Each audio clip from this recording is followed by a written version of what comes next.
Hello, ladies and gentlemen, Tevaron here, and welcome back to Aviary Attorney, where we are about to get our second case, I do believe, presented to us by a mouse. Oh gosh, where to start? Your name, perhaps? Mousy, my name is Mousy. And what can we do for you, Monsieur Mousy? I have this friend, and he has fallen under some legal turbulence. Legal turbulence? You mean he's been arrested? Yes, I suppose so. They're saying he's a murderer, but he didn't do it. He didn't do it. That's quite a problem. I know. Oh, but I forgot to mention, he's the Prince of Spain. Uh-huh. I guess this is the 1800s. I was going to say I didn't know diplomats could be arrested. They have sort of immunity or whatever, but maybe not in this time frame. The Prince of Spain? And you didn't think that was worth mentioning from the start? I forgot. I must ask, Mousy, why did you come to us? I would have thought that the Spanish royal family would hire legal counsel with a little more... Not terribleness? Expertise. The prince has great faith in your lawyering skills, Monsieur Falcon. He said that your reputation as a lawyer was renowned. Really? The prince said that? This is a great opportunity, Falcon. Surely you wouldn't deny a request from the Prince of Spain. Of course we'll take the case. Of course we'll take the case. Grab your coat, Sparrowson. We have royalty to defend. That's the spirit. Good luck to you, missus. You aren't coming with us, Mousy? I have, other matters to attend to. But Prince Juan is being held in the conciergerie. I'm sure he will fill in all the details. Right. Let's make a move, then. I will not promise that my Spanish accent is any better than my French accent, but I'm going to do my best to channel Antonio Banderas. To horrible effect, I'm sure. Good day, monsieur. Oh, it's you two again. Hey, nice work on Lady Kitten's trial. Baron Morgell is pacing around the cell right now, writing about wringing your neck. Yes, I'm not surprised. He's super mad, but hey, a criminal's a criminal, right? If the lion didn't want a death sentence, he probably shouldn't have killed the guy. Oh dear. No, you're not here to defend him, are you? Because that would be hilarious. We're actually here to see Prince Juan Querido, heir to the throne of Spain. The mouthy fox, huh?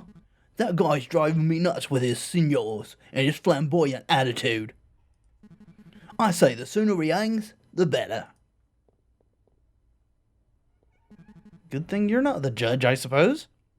Well, come on then, while we're young.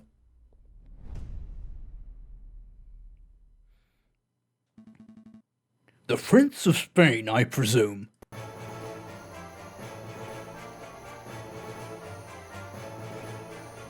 Certainly lovely music.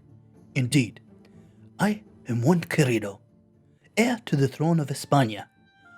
And you must be the legendary lawyer, Senor J.J. Falcon. Well, I wouldn't say legendary, per se. I wouldn't even say notable.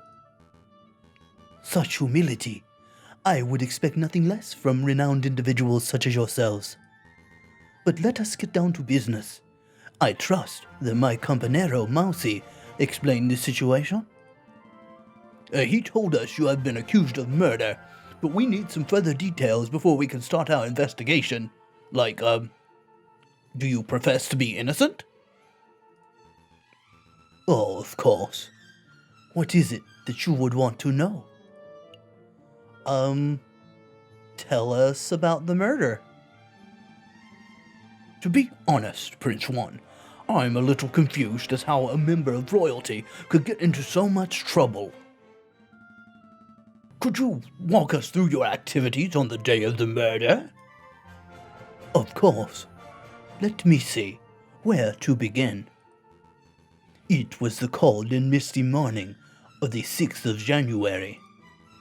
I had heard that King Louis Philippe was unveiling a new painting at the Palais de Louvre, and I wished to meet the man himself. So, after a brief stroll and picnic in Tuileries garden, I entered the palace. I found the royal entourage in the Louvre's Grand Gallery.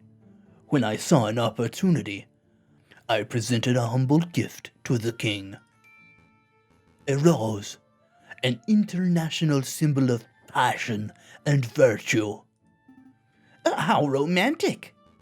But before the king could take it, a rather rude person snatched it from my fingers. It was a royal guard, a dog by the name of Major Howl. Ouch! Cried out Major Howl. I have pricked myself upon the thorns of this dastardly flower. And then the Major slumped to the floor.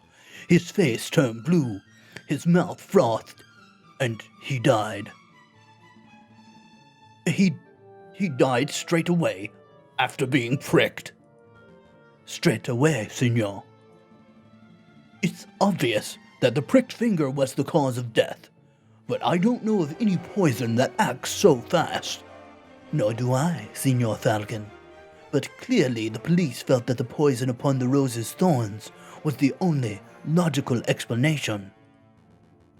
And with so many witnesses, even the king himself, what could I say to defend myself? So, where did this rose come from?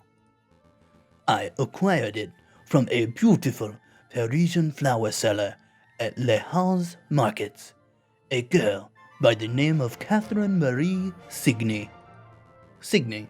A swan? But surely you're not suggesting that the flower girl applied the poison herself, Senor Falcon?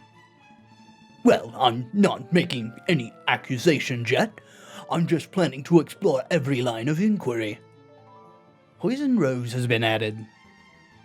Did you want to ask something else, Senor Falcon? Why are you in Paris? Why did you come to Paris, Prince Juan? I was on a diplomatic mission. I do not know whether you are familiar with current events, but you may have heard that my country is in a state of turmoil. Contenders for the Spanish throne are slandering, plotting, backstabbing. It's chaos, and the people are suffering. So I thought, if I can befriend some French royalty, perhaps even the king himself, maybe I can strengthen my family's name. With the Querido dynasty restored, I would have a chance at bringing peace to my beautiful nation. Well, I guess that plan's gone out the window. Sparrowson, don't be rude. No, he is right. I failed terribly. Don't fret, Prince Juan. We'll do everything in our power to clear your name. Maybe, once the dust has settled, you will have another opportunity to speak with King Louis Philippe and complete your mission. Thank you, Senor Falcon. I am sure you will do your best. Was there anything else you wanted to ask? Yes, what were you reading when we came in? What were you reading before we so rudely interrupted? Don Quixote, perhaps? Ah, this book? It is a Spanish classic, Don Quixote of La Mancha. Do you know it? Really?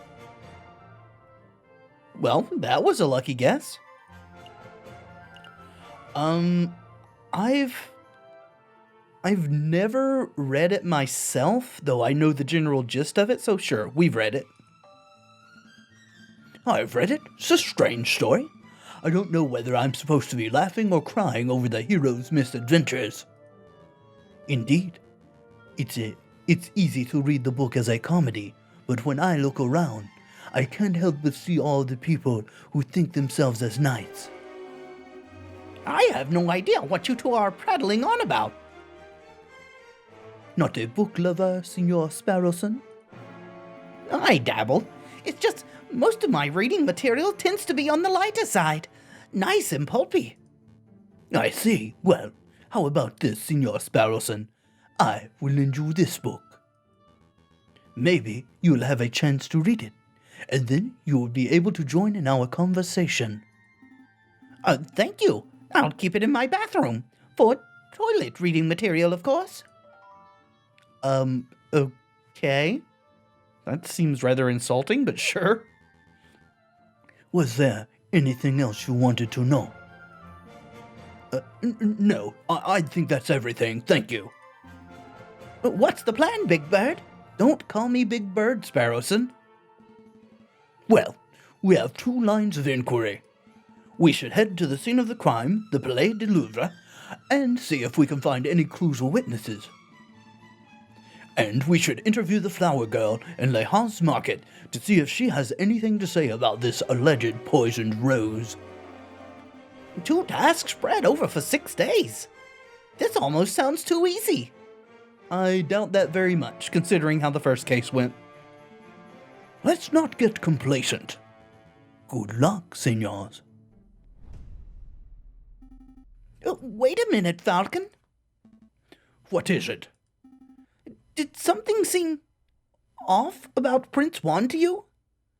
I mean, nothing right off the bat, but seeing how our first case went, I'm willing to believe there's something off. Sure, he seemed off. I don't know why. You picked up on it too. It's like the fox was hiding something. It sounds like we're on the same page. Well, look, if this is bothering you, then we could always ask around. Maybe someone in the city knows Juan's dirty secret. If he actually has anything to hide, that is. Yeah, let's dig up the dirt. But we've still got a trial to prepare for. Priorities, Sparrowson.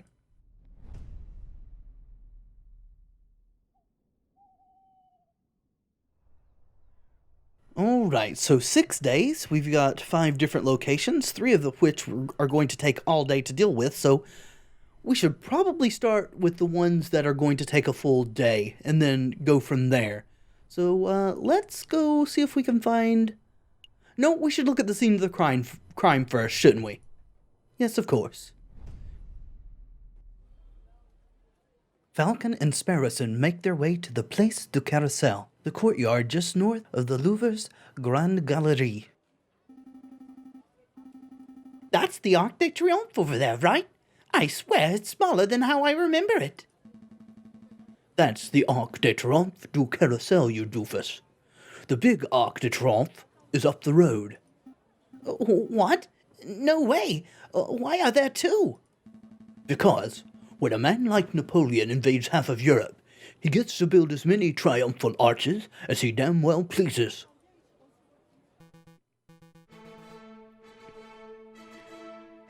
Well, well, well. I never expected to see you here, JJ. That arrogant voice. Good day, Severin. Let's be civil, JJ. Why don't you introduce me to your new assistant? Is this going to be our Edgeworth? Cocorico? Fine, fine. Severin, this is Sparrowson, my assistant. Sparrowson, this is Severin Cocorico, the most pompous prosecutor in Paris. Oh, are you 2 old school friends or something? More like arch rivals. Please, JJ. I think arch rival implies some sort of competition. As I recall, we've met in court on 5 occasions, and on 5 occasions, did you get humiliated terribly? I'm amazed a failing bird brain like you is still able to get clients. Actually, Severin, business has never been better. I'll have you know that I am currently employed by the Prince of Spain, no less. The Prince of Spain? Juan Querido? Well, well, this is quite an amusing coincidence. Don't tell me. Correct. I am the prosecutor for that very same case. It is a pity that the Spanish prince will indubitably hang, but I suppose that is what he gets for hiring a bird brain to represent him. Don't call me bird brain. You're the only bird brain here, Tevaron. One always speaks badly when one has nothing to say. Voltaire. Uh-oh. He's giving you the verbal smackdown. Quick, Falcon, make a witty retort. Huh? Yes, a witty saying proves nothing. Voltaire. Oh! Very good, JJ. A worthy riposte. But enough talk. If you messieurs would excuse me, I have a case to prepare for. JJ, Sparrowson, I'll see you two in court. Blah. I can't stand that guy. He did seem like a bit of a cockerel. But is it true what he said, that he trounced you in court 5 times? I can't deny it. Tevaron has a reputation as a ruthlessly thorough prosecutor. Mountains of evidence, surprise witnesses. It's no wonder he always manages to one-up me. But this time will be different, right?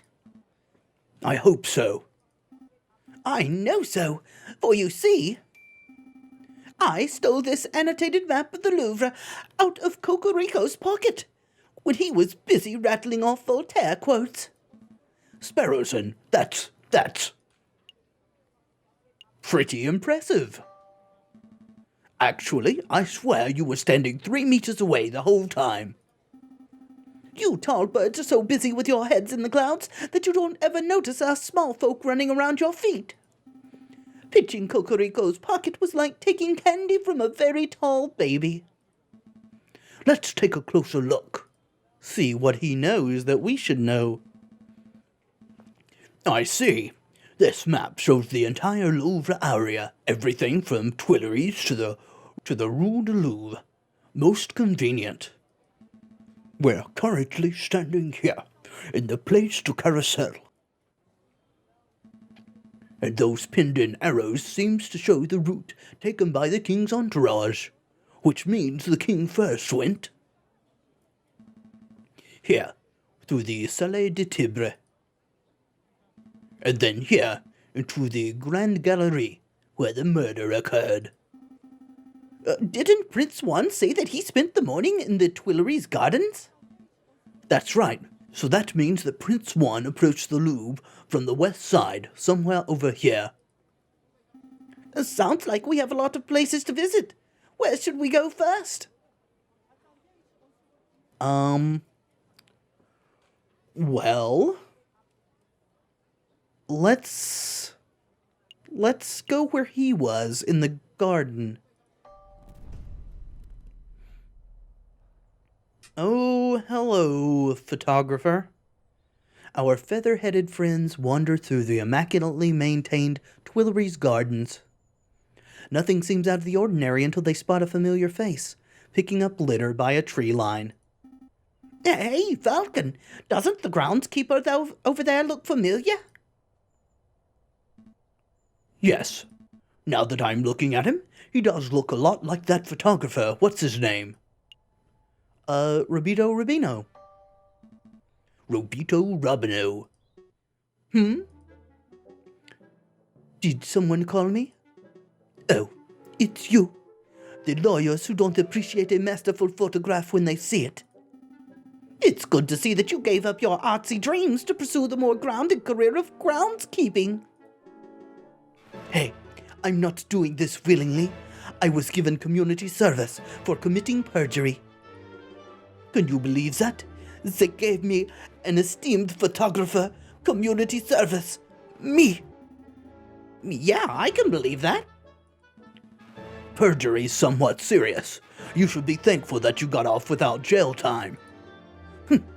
You sound just like that self-righteous Judge Maxime. So, did you two want to ask me something? Or are you just here to gawp? Personally, I'm just gawping. Actually, I do have a couple of questions, if you don't mind, Monsieur Rabino.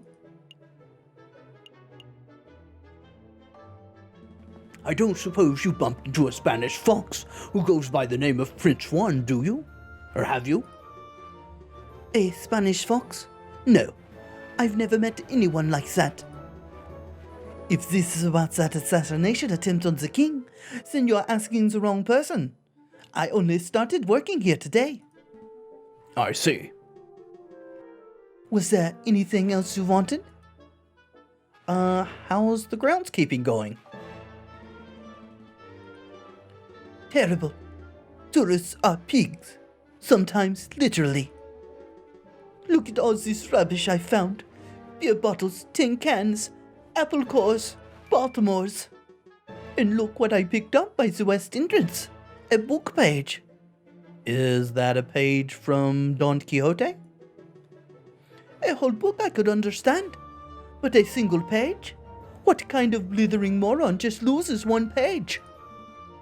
Wait a moment. May I take a closer look at that, monsieur? Don Quixote. That's a page from Don Quixote. May I take it off your hands, monsieur? Sure. What's it worth to you? What's it worth? It's trash. It's literally worthless. Then I suppose I'll be destroying it as per my duties. All right. I suppose you deserve a little compensation for your trouble. How about you give me the page and...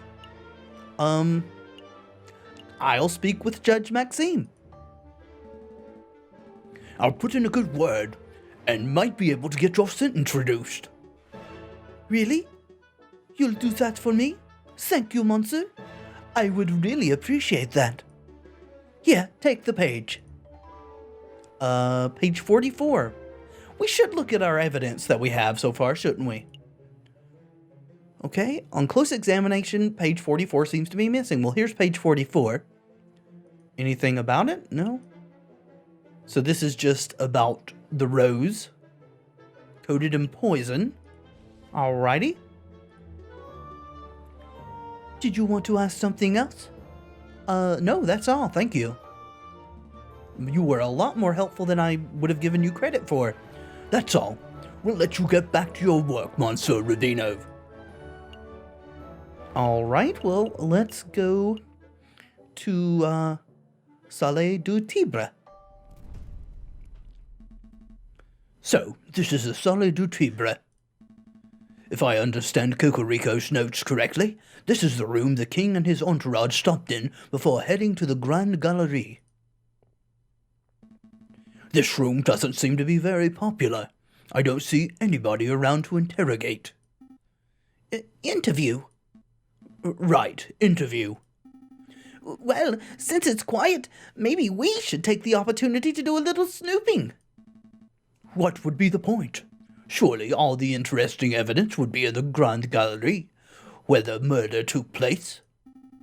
Think about it, Falcon.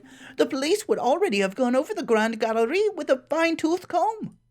But I bet that numbskull Inspector Volerti didn't even think to check this room for clues. There might be a murder weapon just under our beaks. Your logic seems a little questionable, but it couldn't hurt to have a look, I suppose. Sure. Whatever this is that we've already got selected. This is some sort of ceremonial container. It's beautifully crafted, but what did it contain? Maybe it's an arcane wine cabinet. Don't be so ignorant, Falcon. This is a sacred Mesopotamian artifact, gifted to Emperor Hadrian for his victory at Euphrates in 123 AD. Stop making stuff up. You and I both know nothing about Mesopotamia. All right, you got me. This could be a hippo's chamber pot for all I know. I actually thought you might have known what you were talking about there, Sparrow. Oh, we've got this column selected. A supporting column. It's holding up the roof. If a column were truly supportive, it wouldn't hold up the roof. It would encourage the roof to get to its location on time. I had forgotten that Sparrowson was the king of puns in this game. A little levity goes a long way. I see a cabinet full of engraved plates, mostly bronze. How much do you think they're worth? I don't know. 300 francs apiece, at least. What? Are you serious? I'm in the wrong profession. I don't think archaeology works as a get-rich-quick scheme, Sparrowson. Who said anything about archaeology? I'm going to become a museum robber. Oh, well, that's one way to get rich quick. Or get in jail quick? This column too? These columns have been designed... There's words and stuff out of place and missing in a lot of this dialogue. Anyway, these columns have been designed to look Roman. I think the style is iconic. Or ionic? Okay. It's not ionic, Falcon. Irony is when a character says something, but the reader knows it means something completely different. I think you're thinking of irony, which is just as much a mispronunciation as my iconic was. That's not. Never mind. Okay. I'm not sure what this is. Some sort of stand or podium. Maybe it's just a decorative piece. It's a Roman doorstop. Roman doors were enormous marble slabs, so the doorstops had to be similarly large in order to stay in place. I don't think that's right. My uncle's a Roman historian. Trust me. No? An urn? A shiny copper urn. I guess it was used for carrying water, or for cremated remains. Probably not both at the same time. It smells good. Don't sniff the exhibit, Sparrowson. No, really. This urn smells amazing. It's almost chocolatey. Really? Is there chocolate in the urn? And if so, is that evidence? And if it's not, can we eat it? You poor thing. You're hallucinating from hunger. Would you like to stop by a bakery on our way back to the office? Don't patronize me, Falcon. My nose never lies. I'm telling you, there's something in here. I can feel it. Now you're touching the exhibit? That's definitely a no-no. Oh, he did. He found a chocolate bar. See? Look what I found in the urn. Put that down, Sparrowson. It's someone's old rubbish. No, look, it's a chocolate wrapper. Oh, it's just a wrapper? Well, I guess we're not going to be sharing any chocolate, are we, Sparrowson? Judging by the smell, the chocolate was bitter and dark. 70, perhaps 80% cocoa. Belgian in origin. The level of wrapper crumpling and the firmness of the chocolate residue indicate that this was discarded just a few days ago. Yes, I am certain. The chocolate contained in this wrapper was undoubtedly consumed on the 7th of January, the day of the murder. Mon Dieu, Sparrowson, you deduced all that from smelling the wrapper? Imagine what I could have worked out if I'd tasted it. That won't be necessary. Sparrowson, if you could apply this level of critical thinking to areas outside of food, you would be the world's greatest detective. If only all evidence were edible. So, do you have any idea which shop this chocolate was purchased from? That might help us track down the person who consumed it. No, there's no possible way we could know that. I suppose we'll just have to visit every confectioner in town and sample every bit of merchandise for comparison. What a chore! Interesting, because I can see Lender Hagelslack's Chocolate Emporium written on the wrapper. Well, you can't blame a bird for trying. Alrighty, evidentiary chocolate. Is that all? Yep, there doesn't seem to be any other interactable areas here. We're done here, for now at least. We can't spend all day staring at Roman artifacts, I suppose. So where to next? Well, the last place left. La Grande Galerie. here we are. The Grand Gallery. The murder room. I believe the murder occurred right under the new painting. I see hundreds of paintings. Which one is the new one? I haven't the foggiest. We'll have to ask someone. Please don't talk to me. Please don't talk to me. Excuse me, monsieur. You look like you know your Mona Lisas from your Last Suppers. I don't want any attention. Maybe he isn't talking to me. Nope, he's definitely talking to me. Keep it together, Eric. Oh, hi? Would you happen to know which painting was unveiled on the 7th of January? The one the king came to visit. Oh yeah, I can help you with that. It's the piece right behind you. Oh, I see. It's a painting of the king himself. That's one noble-looking penguin. What do you think of it, Falcon? What do I think? I'm no art critic, but I don't care for it. Above all else, art must strive to be honest. When I look at this piece, I don't see an honest depiction of our king. All I see is a depiction of the man the king wishes he could be. That's artistic travesty. You read all that social commentary from one painting?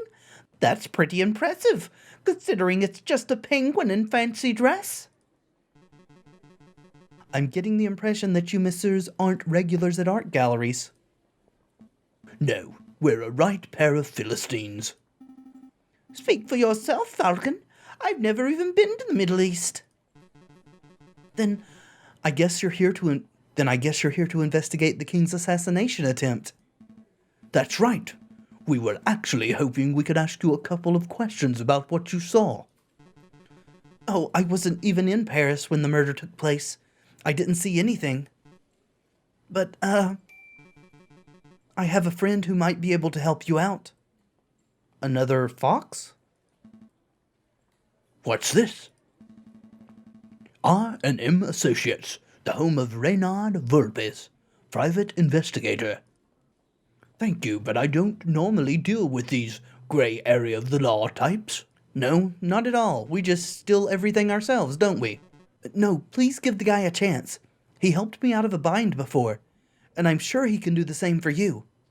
Well, I'm not making any promises, but I'll keep hold of the card.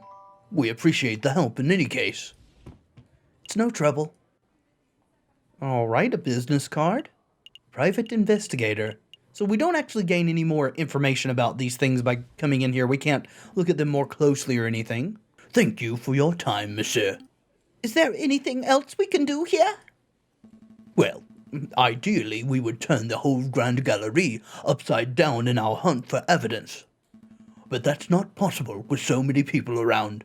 We should probably just move to another room. Well, we're done with rooms. We could go back out here. We were at the Place du Carousel to begin with, weren't we? Isn't that where we started? Are we all done here? Apparently so. Yes, let's go. Let's make a move. Good call. We can always come back later if we've forgotten something. And on to Wednesday. Well, we will resume our investigation. Looks like we've got a couple of places added in the next video. Thank you so much for watching. I do hope you've enjoyed the video. If you have, let me know in the comments and by leaving a like below. And of course, subscribe if you'd like to see more in the future. I have been Tevaron, and until next time, friends, be excellent to each other.